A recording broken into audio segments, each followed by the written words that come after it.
salaamaaleykum. lii ak laabiire la gu jëm ci mbokki jullit ñëpp. yonent bi sallallahu alayhi wa sallam nee na amul guddi gu gën a metti guddi gi njëkk ci bàmmeel. moo tax dee leen yërëm ñi faatu ci yéen di leen saraxeel wala bu ngeen ko mënut ngeen julli gii ñaari ràkk.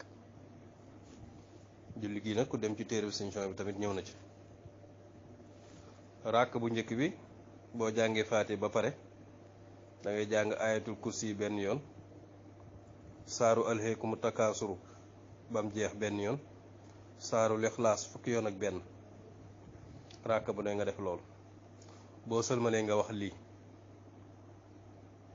yow yàlla julli naa julli gi te xam nga li tax ma julli ko. tiyaaba ji yàlla na nga ma ko yónneel ci bàmmeelu diw doomi diw. bu la neex nga wax ko ci arab: allahumma inni sallaytu hadihi salaata wa taalamu ma uridu biha fabhas sawabaha ila xabri fulaan ibnu fulaan. kon boo sëlmalee loolu ngay wax. boo sëlmalee nga ne yow yàlla julli naa julli gi te xam nga li tax ma julli ko. tiyaaba ji yàlla na nga ma ko yónneel ci bàmmeelu diw doomi diw, tudd turam. yonent sallallahu alayhi wasallam nee na ku ko def ca saase sunu borom dina yebal junni malaaka mu nekk ëndaale ak leer ak addiya di wéttali ka faatu ca bàmmeelam ba keroog ñuy wal buftu ba.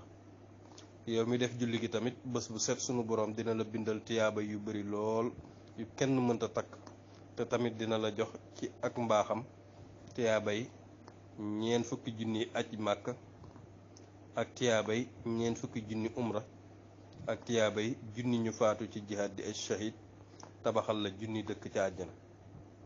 kon nag ku ko mën a saxal di ko ñaanale jullit ñëpp baax na, wala guddi àjjuma gu nekk wala noo ko mëne rek.